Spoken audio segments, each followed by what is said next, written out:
Hey everybody, it's Paul Carruthers, and this is our weekly MotoAmerica podcast, Off Track with Carruthers and Bice. As I just mentioned, I'm Carruthers, and I've got Bice out in Ohio waiting eagerly to start flapping his lips and keeping us on here way longer than we should be. So we'll bring him in now, get him primed up, and he can start in early, and then maybe we can get this thing done on time. So how are you, Sean? I'm really good. I think I've said this before, but my mom and dad always said I was vaccinated with a phonograph needle, but it's kind of weird. Phonographs are sort of old school now. So I think the kids, including our guests, probably don't even know what we're talking about with that whole thing, but I'm good to go. I'm excited to get this thing on. Yeah, they definitely wouldn't know what a phonograph is. There's no way. I barely know anymore.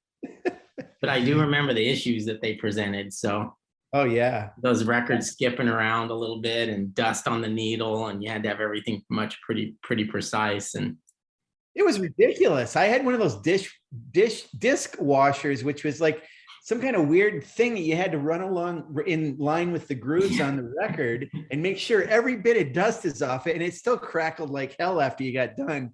But all I could do, I cranked up the debut Van Halen album without even worrying about it. So it was all good. It's funny now because, kind of the younger people, kids today thought that phonographs would be cool. So they started actually buying them and listening to them on record players. And I'm just like, oh man, you guys, you don't even know. Yeah, it's funny how you see that now. I've been in a couple of those stores where they've got vintage vinyl, and some of the artists are even putting stuff out on that. So I guess phonographs do sort of exist, but everything's cyclical, right? It's like what we thought was the latest greatest technology is kind of quaint and fun for this generation, I guess. But yeah, I guess so. People like to go back in time a little bit with some of that stuff. But right. Let's introduce our guest today, Benjamin Smith. Some call him Ben. I like Benjamin. It sounds more sophisticated, and he's kind of a sophisticated kid, so I think he should be called Benjamin. But I appreciate that, Paul. I don't get called sophisticated a lot, so that's it. See, I think of that right away. Probably others don't. But I'll take it. But Benjamin is a former KTM RC Cup champion in the MotoAmerica series, and now he races Supersport. He's done so for a few years. He's currently 5th in points in our championship, but that could easily end up as high as 3rd. I think there's only 15 points between him and Sam Lockoff, who's in 3rd place. And there's a couple other guys with a chance to move up and down too. So it's going to be an exciting last couple of races here to end our MotoAmerica season, which seems like it's gone entirely too fast. Benjamin, he only has 2 podiums, but he's been extremely consistent. If you look at the point standings, he's 3rd, 4th, 5th, 3rd, 4th, 5th, 4th, 5th, 5th, 4th, and he just kind of bounces around in that area. Benjamin, welcome to Off Track with me and Sean, and we're happy to have you. Yeah, thanks, guys. I really appreciate you having me on here. Love what you're doing here with the podcast, so I'm really happy to be on it. Now, the consistency that I talk about, you're probably pretty proud of, but I think you'd probably like the consistency to be 1 or 2 spots higher. Yeah, absolutely. Yeah, like you said, it has been a great year as far as consistency goes. I think that there's definitely been some missed opportunities for me to make that consistency, like you said, a couple spots higher. I think that I've had some podium shots that I haven't really closed in on.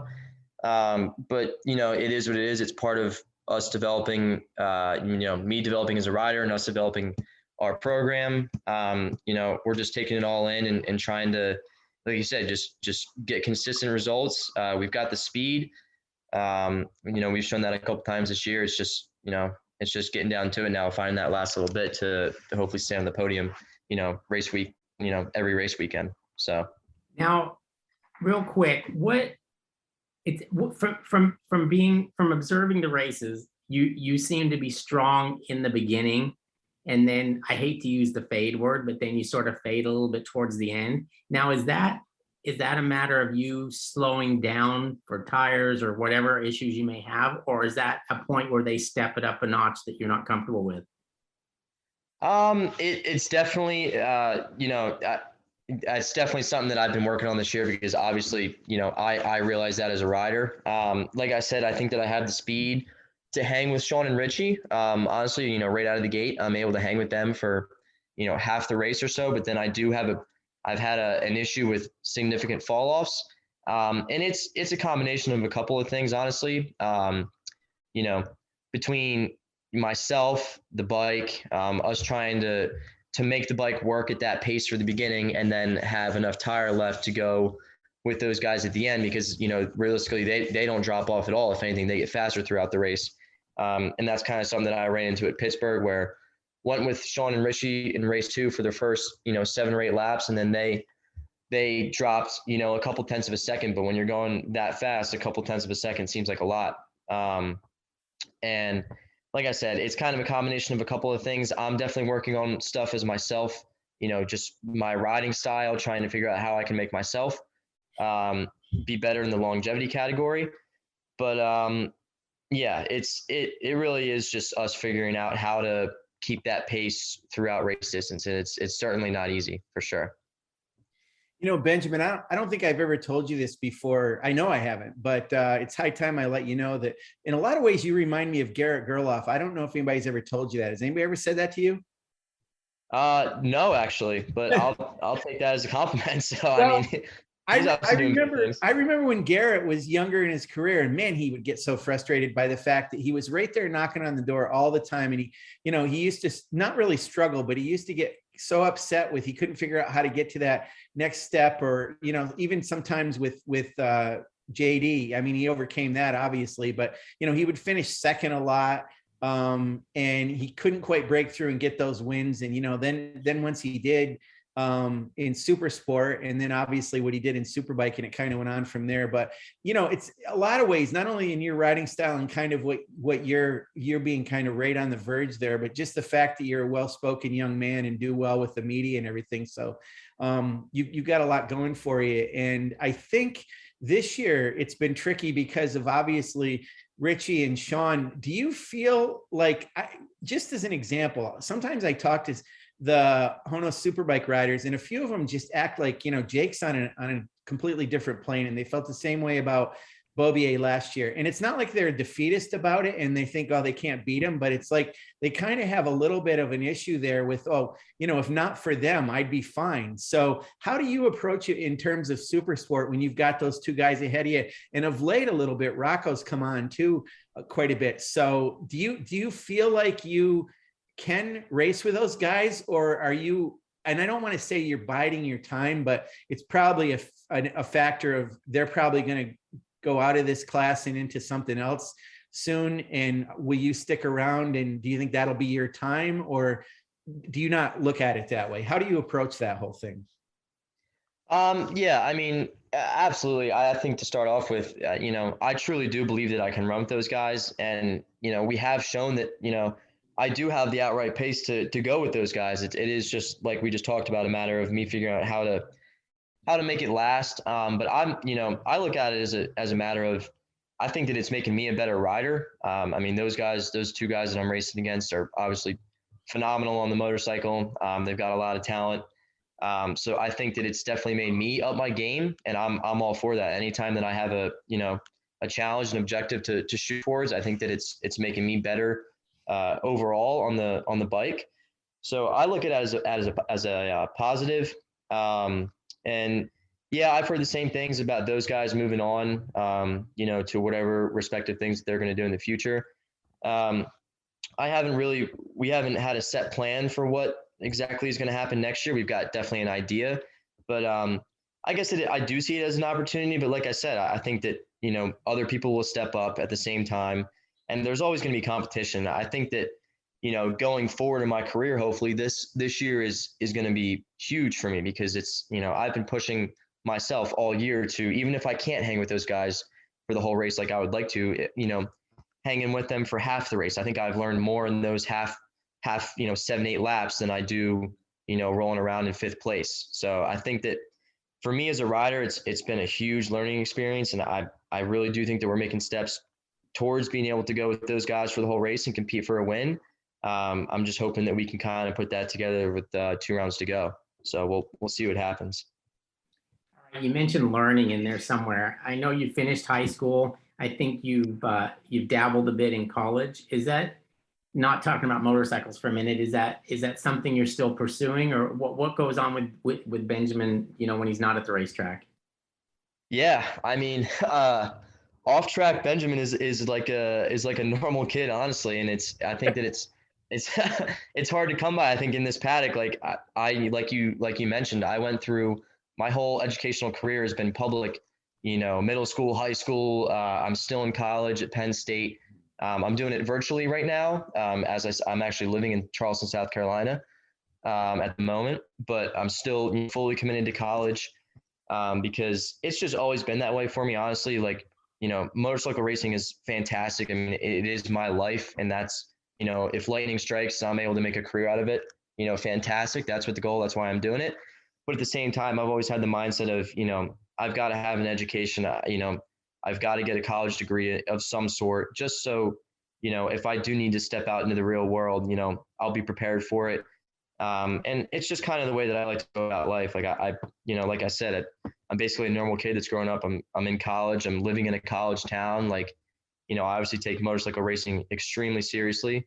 But at the same time, I hope people can look at me as like a normal kid. I'm not somebody that's, only ever focused on motorcycles. Like I try and have fun with other aspects of my life as well. So.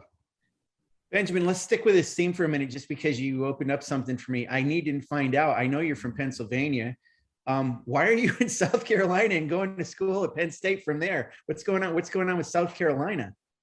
So it actually started last year. So I was going to Penn State, on campus last year, a branch campus of Penn State. And then that was 2 years ago now. Wow. And then COVID hit. So COVID hit, and then everybody was forced to go to online. At the same time, our race season was kind of going late because of COVID, obviously. Our last race was in like October. So last school year, I continued with the online learning because of racing. Like, it just simply was not going to work for me to go back. I would have just missed too much time. And then transfer over to South Carolina. I've got friends down here in Charleston, longtime friends from home, Pennsylvania, that now go to school here at College of Charleston. And it's always something that I've thought about. Like, I love the area. So last January, I decided to move in with one of my friends that goes to school here. Moved in, was still doing class virtually through Penn State. I absolutely fell in love with the area, everything about it, the weather, the atmosphere, everything about it. So I decided to continue doing that this year, living with a couple more kids here down in Charleston, South Carolina, they're going to school here. I'm doing Penn State online, which honestly has helped a lot with my racing, because I'm still getting the same education, but it has opened up a lot more free time for me, basically, between training and just getting to the races. It's made it a lot easier. And yeah, I mean, I love it down here. I've got my dirt bike down here now. I've been doing a lot of dirt bike riding with some buddies. So yeah, it's kind of just been a life change that I've made, and I'm really happy with how it's been going so far.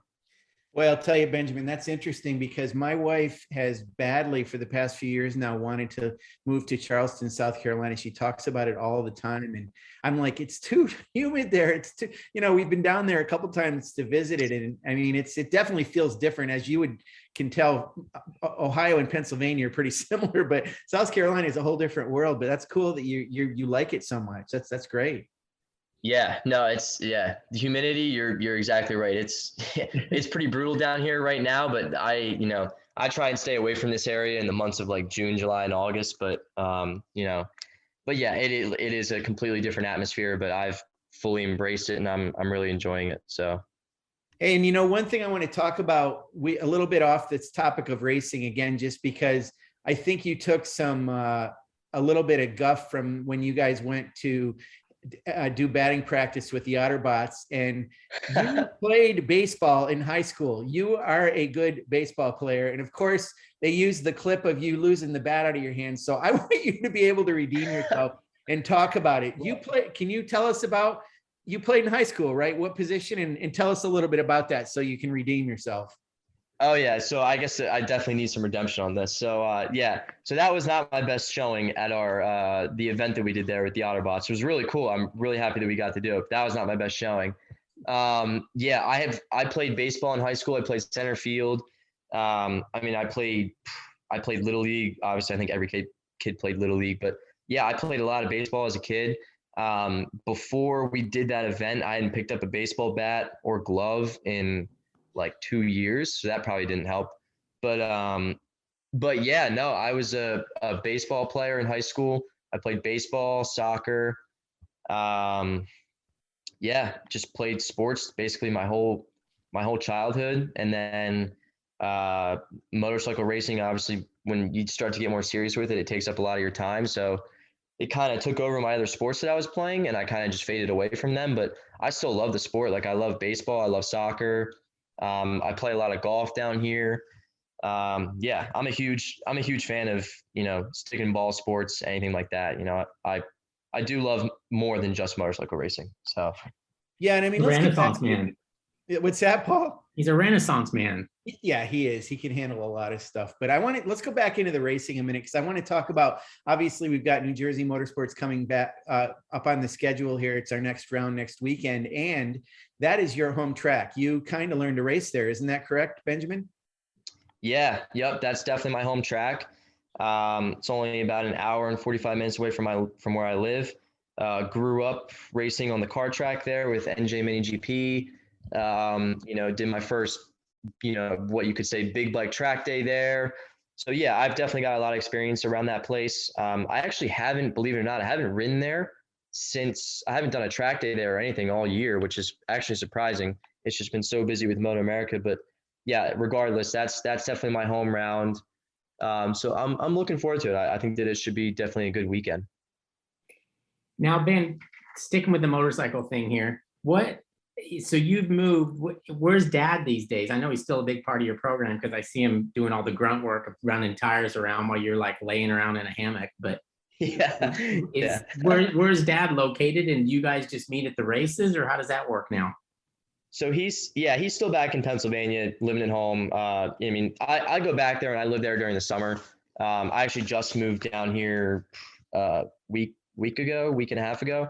But yeah, as far as getting to the races, Jersey will be the first weekend that I have to fly to. So I'll end up taking a one-way back up to Philadelphia. We're lucky that it's Jersey, so I can just fly into Philadelphia probably on Wednesday, and then I'll drive to the racetrack with my dad on Thursday for setup day. And then again, it kind of works out that Barber's the next weekend because I'll just stay home after Jersey and drive down with the team to Barber. And then, yeah, I haven't exactly figured out how I'm getting back to Charleston after Barber, but it shouldn't be too difficult these last two rounds because it's basically just going to be one flight up and then one flight back. So, you know. Benjamin, let's talk about the program that you've got going now in your team, because I'll tell you, I got to know you with Norris Racing with Kelly and Angie, and I loved that team with Caroline Olson involved in it, and Michael Gilbert was part of it, and I got to know you guys, and it was a great group of people. But I really, really love your team now a lot, Northeast Cycle Outlet Racing, and kind of what they are bringing to the paddock and what they offer. Not only on your team, but I mean, I hear all these stories about how they kind of save the day for teams that need, parts, whether it's engines, this, that, or the other thing. And it's obviously advanced your program pretty far forward. And those guys are as rabid as you are to get up front, and you can tell they've got the fire in their eyes just like you. So tell us about the program and what Northeast Cycle Outlet Racing is all about. Yeah, I mean, I honestly owe it all to those guys. Kyle Alexander at Northeast Cycle Outlet Racing has been behind me for actually longer than most people have seen.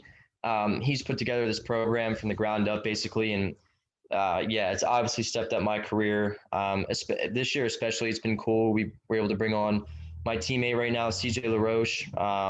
So he's joined the team on another Yamaha R6. We also brought on Ken Hill. He's CJ's rider coach, and he's actually been helping me this year as well. And CJ's been making phenomenal progress, honestly, behind the scenes. He's been putting in a lot of work, and I think that especially next year, he's going to make a huge step forward. But yeah, the team's phenomenal. Kyle is basically, he is the owner of Northeast Cycle Outlet. He, his shop is based out of Montoursville, Pennsylvania. He takes salvage bikes in, parts them out all across the world, honestly. And he's grown a bigger market than I think he expected in the MotoAmerica paddock.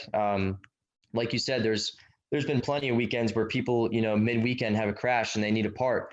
And Kyle is able to have his guys overnight a frame or a motor or something to the racetrack and help a competitor out. And so that's kind of what it's all about. He's in it. He loves racing himself. Kyle does. The whole team does. I mean, Jonathan, my data guy, who's actually related to me, my dad, obviously, it's kind of a family effort. So yeah, and like, I guess I should explain that Kyle is, I'm somewhat related to Kyle as well. So it really is like a family effort that we got going on here, which is pretty cool. It makes for, we've got a phenomenal atmosphere. We always are able to bounce stuff off each other, and yeah, it's worked out really well. So I couldn't ask for a better program to be a part of. So project yourself forward a little bit, and there's some news that will, by the time this podcast runs, will have been out. And you probably, I don't think you know this yet, but on the entry list at New Jersey, Corey Ventura is going to be racing, but he will not be racing in Supersport. And he's kind of become a little bit of a Laguna Seca specialist, and he got on the podium once last year and twice this past in this season there. But he's going to be racing in Twins Cup for Veloce Racing alongside Anthony Mazziato, a good friend of yours, Benjamin's, from your area. And he's going to be on a twin. And I talked to Corey a little bit about it. And, he's sort of saying, I want to see what it's like. I mean, it seems like the class has evolved a lot. It seems like that's the direction that possibly super sport size or sport bikes are going in. And he's going to give it a try and see how it goes. I know for now, Supersport is strong, but we know a little bit the way the bike manufacturers have been about 600 class bikes. You don't know what's going to happen. So tell me about what you think about Twins Cup, and also what's your plan down the road? I mean, are you going to move up to stock 1000, or are you going to stay in Supersport for a while? Have you considered Twins Cup at all? And I know that's a lot of questions for you, but I'm just thinking kind of about your future, Benjamin. Let me put it that way. Yeah, no, absolutely. I mean, it's yeah, so that's something that I didn't know. I think that I had heard Corey was maybe considering it. Overall, I think that exactly the same way. I think that Twins Cup has definitely stepped it up. Honestly, when the class first came into MotoAmerica, I was kind of unsure about it personally, but I think that it's made huge steps forward.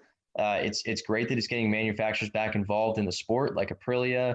Yamaha's obviously came out with the new R7, so they're pretty excited about that.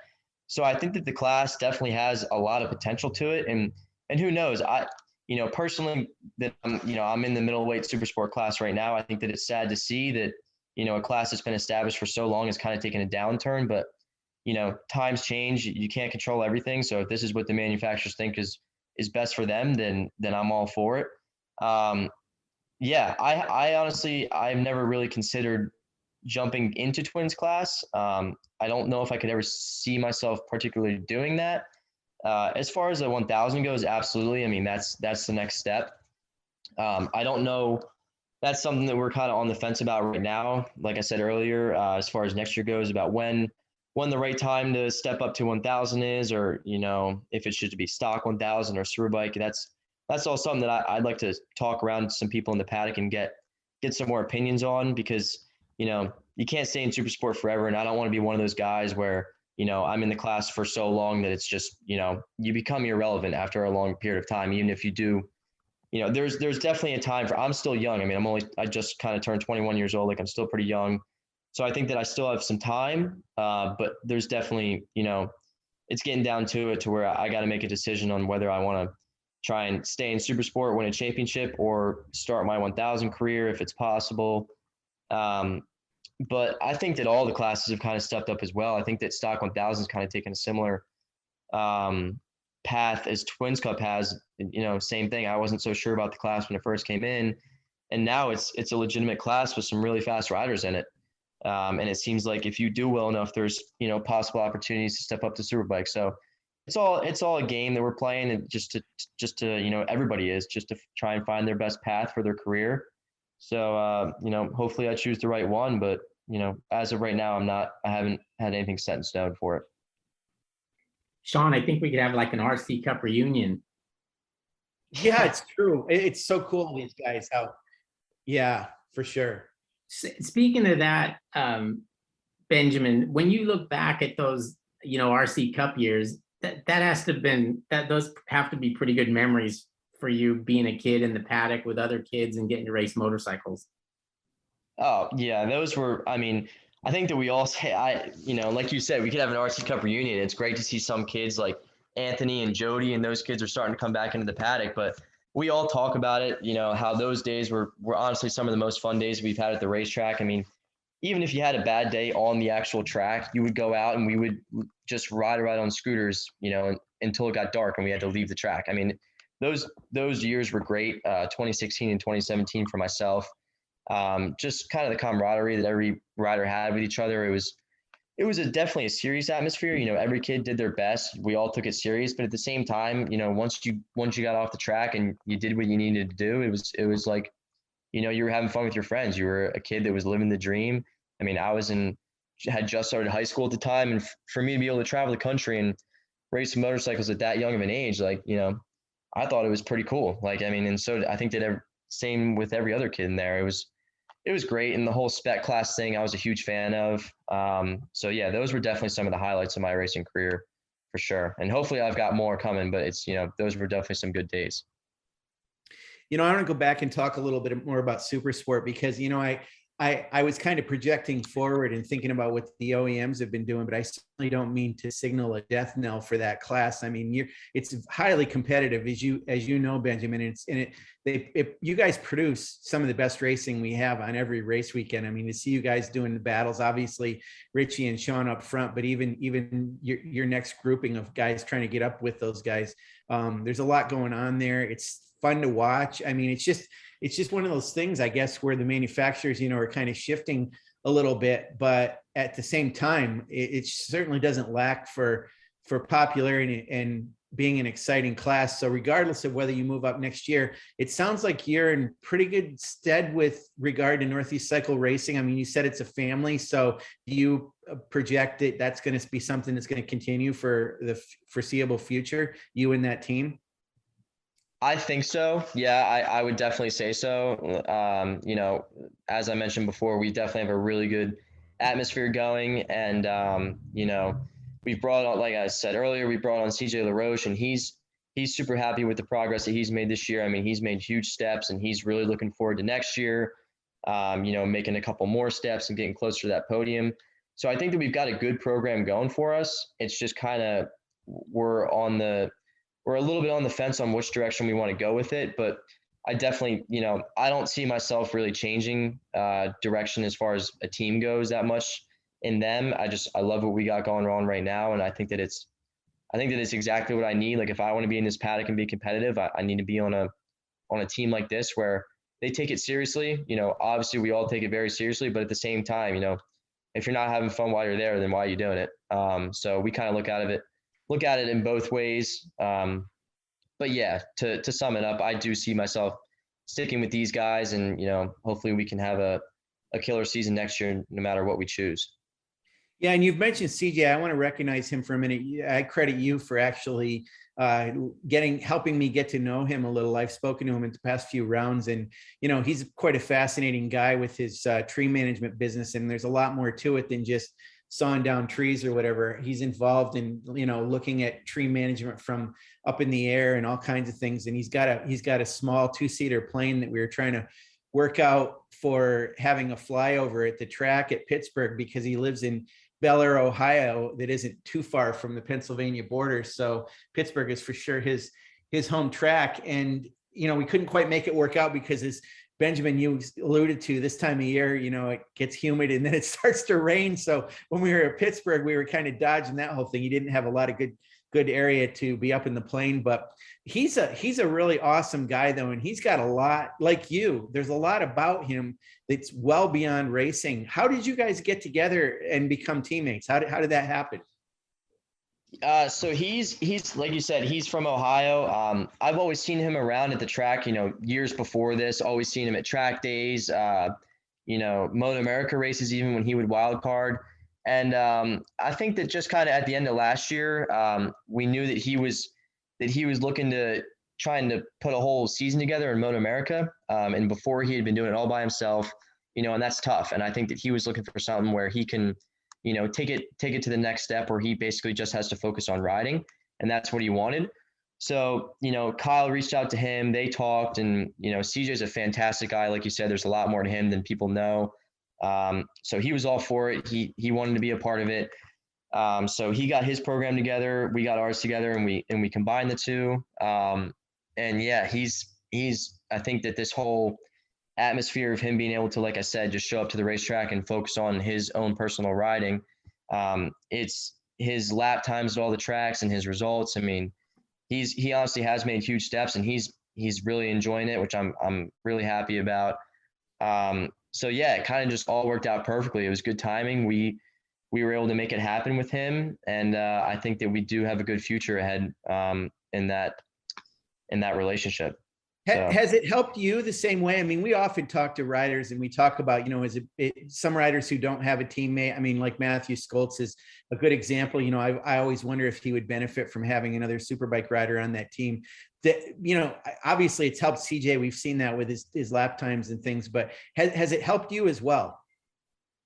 Yeah, oh, absolutely. I mean, so we actually were just out at Pittsburgh on Monday. Me and CJ, we went out there. I grabbed the rig from Kyle, and we went out and we just rode for a day. There was a private track day that we rode at, and he was actually able to help me with some stuff that I've been working on, as far as kind of going back to the basics as far as body position and working to use other parts of my body more on the bike.